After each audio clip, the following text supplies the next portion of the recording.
Good morning, Elon. This morning, I was going through my library. I'm in my bookstore now, but I was in my library earlier, and take my sunglasses off and get my readers on. I turned 50 on the 5th, coming up. I'm excited. 50:05. And I got this a while ago. And I gotta say, I thought of you when I got it originally, because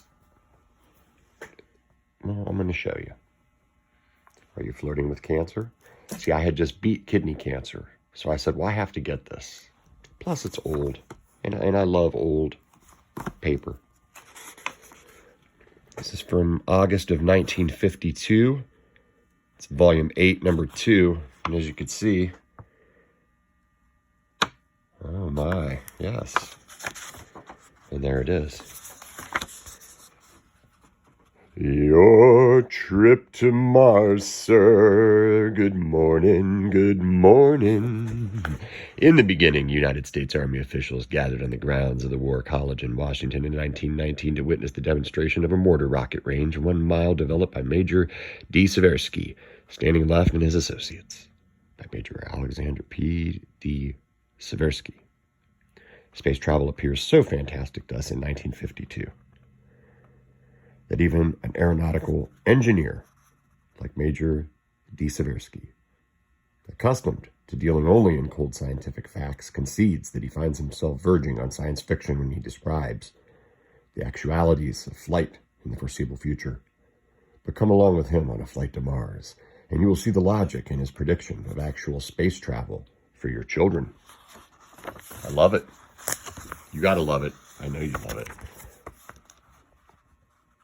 Very cool, very cool. Imagine yourself at the Universe spaceport, ready to depart on a flight to Mars. The date, while still somewhat hypothetical, is certainly well before the year 2000 AD. You enter a futuristic terminal building to find the usual evidences of travel: ticket windows, waiting benches, newsstands, and restrooms. Over one gate, the departure sign reads Moon Local 3.5 hours. Everywhere are illuminated advertisements inviting you to traverse the universe at will and a price. Try our all-expense spring cruise through the solar system. 30 glorious days. Weekend on Mars. See the famous canals. Nesting in shallow cradles outside the terminal lie the spaceships.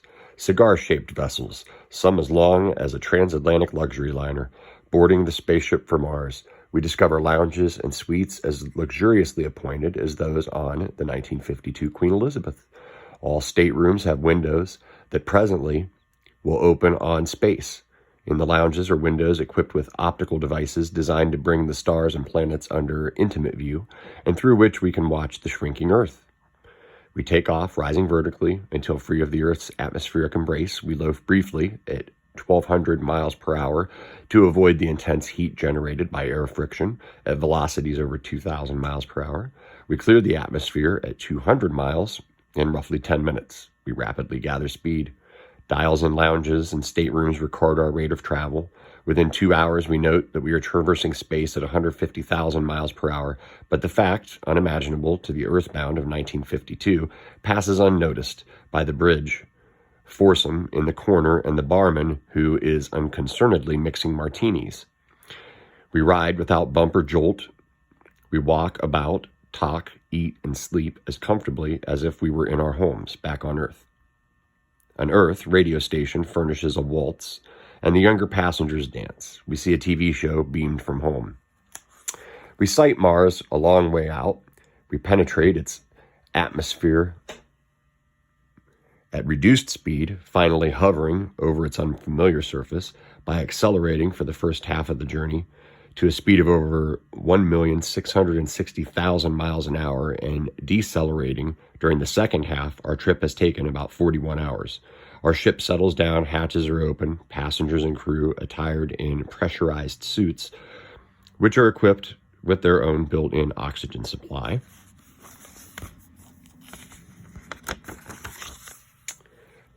Debark for a tour of Mars.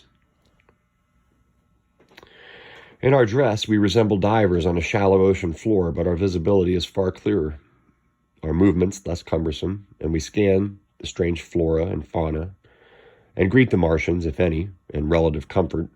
The visit ended, we re-embark, the great ship rises effortlessly, and we retrace our pathless steps for home. Our tour would have been the same with many of the planets, and no doubt with countless other heavenly bodies, which the curiosity of Earthman bids him experience at first hand. How near is this image to actuality? You may never take a planetary cruise, but your children will, if they like. Not half a century has passed since the Wright brothers, for the first time, made a powerful flight of 120 feet. Any speculation about the comfort and luxuries of present-day airliners would have seemed utterly presumptuous and pseudo-scientific in that day. Yet today, such comfort and luxury are realities. Within the next half-century, perhaps within a generation, I firmly believe that the scenes I have just recounted at the Universe spaceport and on the journey to Mars will be as commonplace as is the present overnight flight from New York to London. We understand the problem, we have the know-how and the scientific tools.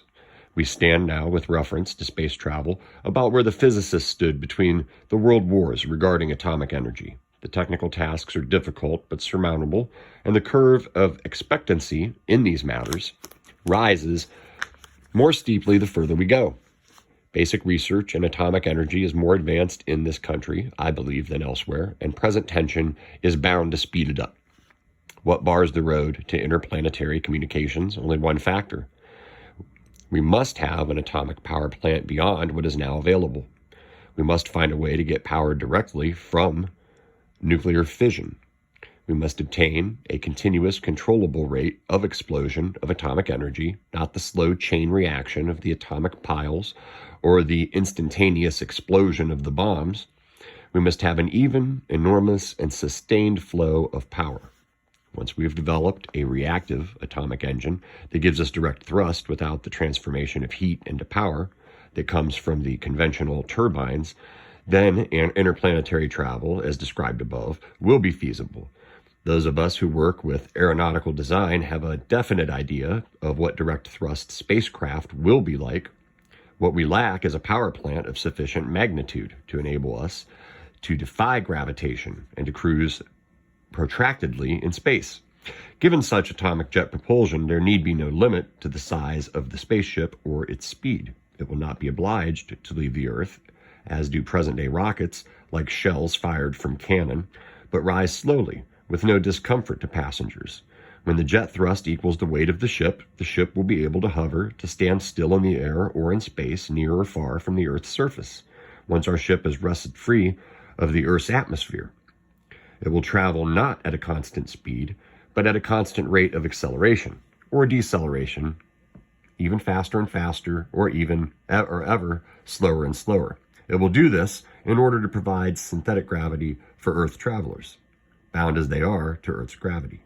Since Jules Verne, the prophets of space travel have depicted the passengers floating about within the cabins once the Earth's gravity has been left behind. In the ship, which I project this will not be the case, the constant acceleration and deceleration will supply artificial gravity so that humans will not float about, but stand and sit upright as at home.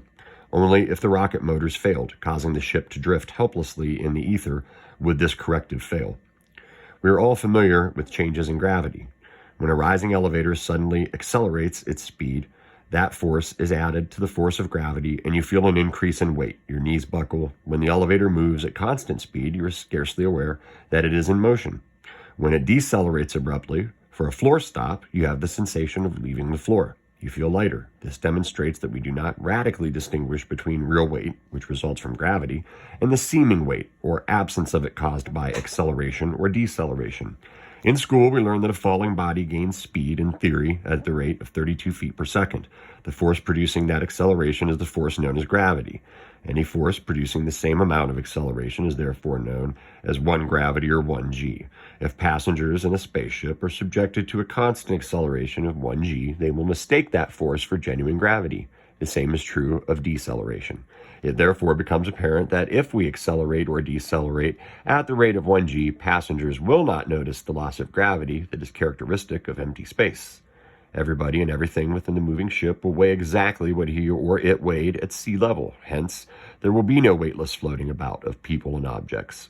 Suppose we apply this principle to a trip to the moon. The distance is 240,000 miles. In order to simulate gravity, we shall accelerate 32 feet a second during the first half of the journey, decelerate similarly during the second half. At the halfway mark, we shall be traveling at the rate of 139,343 miles per hour. It will be necessary to cut speed on the second half, thus making the trip longer in time. Relatively, in order to supply artificial gravity through deceleration. Under these circumstances, it will take 3.5 hours to reach the moon. If our ship were designed solely for travel beyond the Earth's atmosphere, it could assume any shape, there being no air resistance in space. Since the ship must travel momentarily through the atmosphere, it should be streamlined to some degree, and in practice probably will have to be an elongated body, in general resembling a cigar.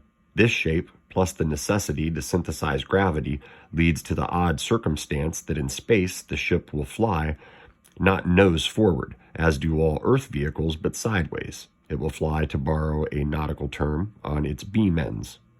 This is because the force of acceleration acts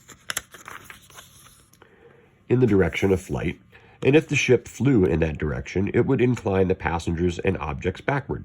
Therefore, the desire being to have the pressure underfoot, as is normal, the floor of the spaceship will have to be at a right angle to the direction of flight. The problem of gravity introduces another eccentricity into space travel. When changing from acceleration to deceleration, the ship must reverse its position by 180 degrees. Thus, midway to the moon, our ship will execute what aviators call a half roll. But the passengers will only be aware of it if they happen to notice that whereas they were approaching the moon head first, they now find it at their feet. Controlled by automatic devices, the ship will turn at such speed and with such a radius, its jet nozzles so perfectly synchronized, that before the passengers can fully realize it, the moon will have been shifted half turn in the sky. During the half roll, they will be held in place by centrifugal force, as to use a homely simile, is the water in a bucket as a boy swings it in a full arc. So far as we now know, there is no limit to speed in empty space, except this is speculative. The speed of light, i.e. 186,000 miles per second. At that rate, a spaceship would skim around the Earth's perimeter 7.5 times in a second. At the velocity of light, it is possible that a moving object might disintegrate into its original elements. Perhaps the space pilot will have to stop short of the speed of light, as the earthbound pilot soon will need to avoid 2,000 miles per hour, where air friction would produce a plane-consuming heat. It is clear that space travel sets up a new dimension in man's concept of time and space. Hitherto, the speed possible to man has risen from the gait of a saddle horse to the 1,100 miles per hour, now possible to jets in easily grasped multiples. Even so, each new acceleration has invoked the dread of the pious and the awe of the simple. Our grandfathers passed laws forbidding railroad locomotives to charge through the countryside at more than 10 miles per hour, affirming that greater speeds would be against nature and nature's God. All will recall the apprehension with which aircraft travel approached the speed of sound. The breaching of the sonic barrier is now accepted as routine. Space travel at or near the speed of light, virtually obliterating distance, even in the infinity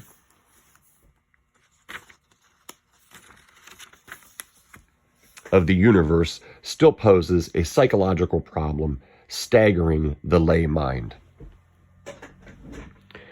The reality of a day's travel covering many millions of miles through the outer ether challenges the imagination.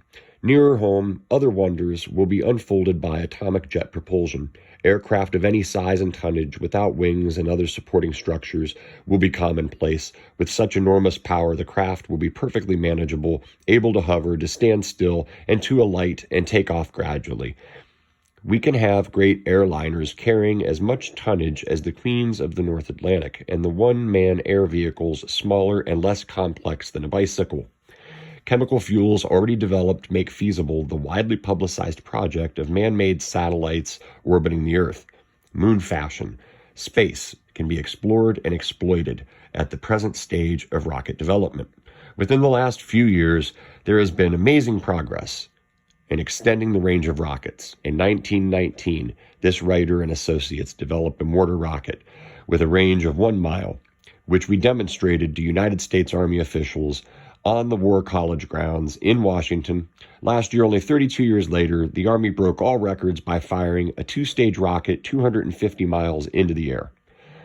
At that altitude, the rocket broke into empty space, reaching a point where there are fewer air molecules in a given unit of space than in the best vacuum we can produce on Earth.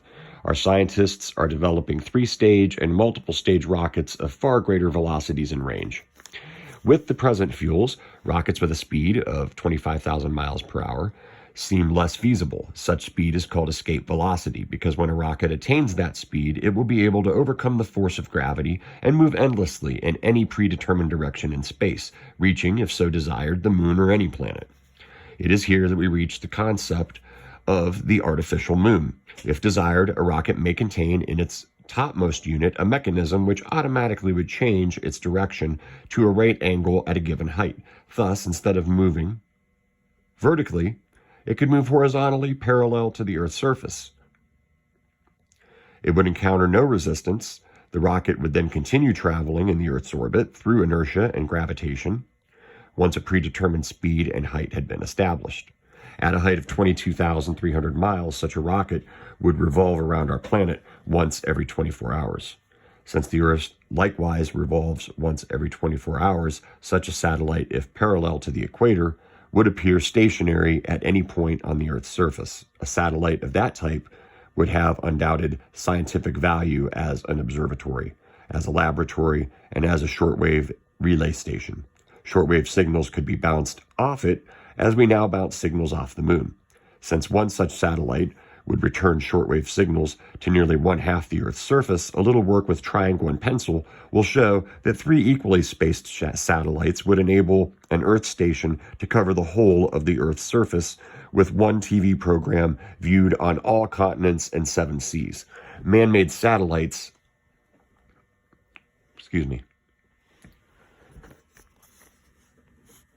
Man-made satellites can, of course, orbit the Earth at distances much nearer than 22,300 miles. The nearer the Earth, the faster they must orbit.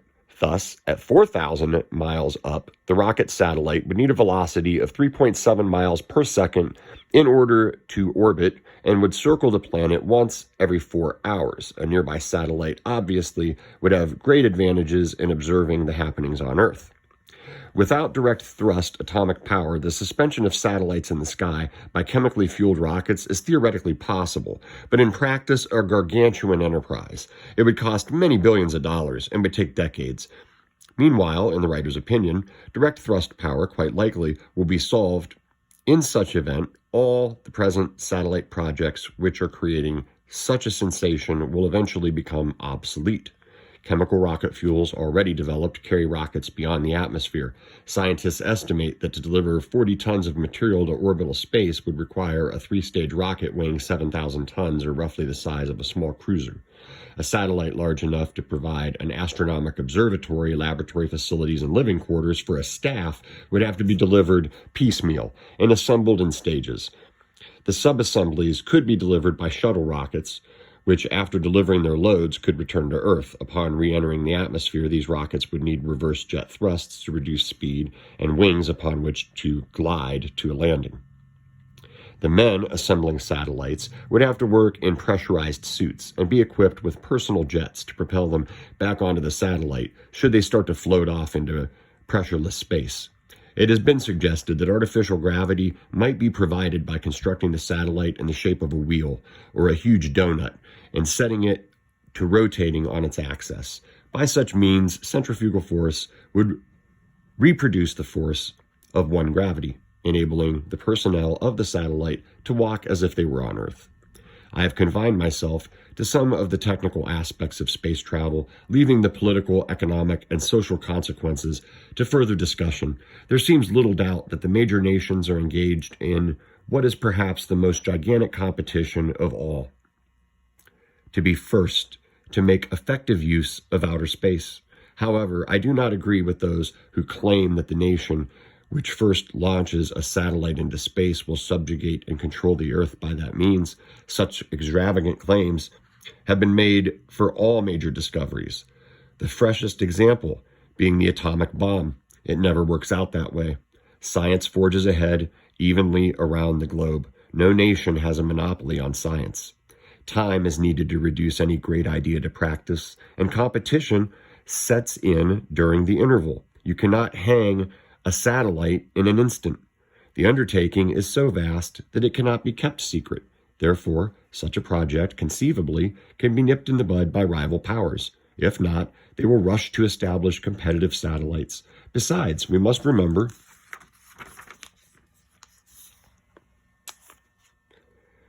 that if we can fire a satellite into space, it can be shot down. So, with satellite warfare, we are back to the old armament race, and open war will be resolved into a struggle of attrition. Whoever builds satellites faster and better will triumph. So again, the principle of Nathan Bedford Forrest would apply to get there fussed with the mostest satellites until mankind learns to dispense with force in the settlement of disputes. Apocalyptic space war is a possibility. But as in the past, this gloomy prospect will not deter the scientists from engaging in a benevolent rivalry to see which nation can first explore space, abolishing the last frontier and bringing to fruition man's dream of roaming the universe, which always before our eyes has excited curiosity and wonder throughout all ages. Well, I just love that. Pretty cool. It's a good thing I did pick it up. I'm glad. Here you go, Elon. Your trip to Mars. Love it.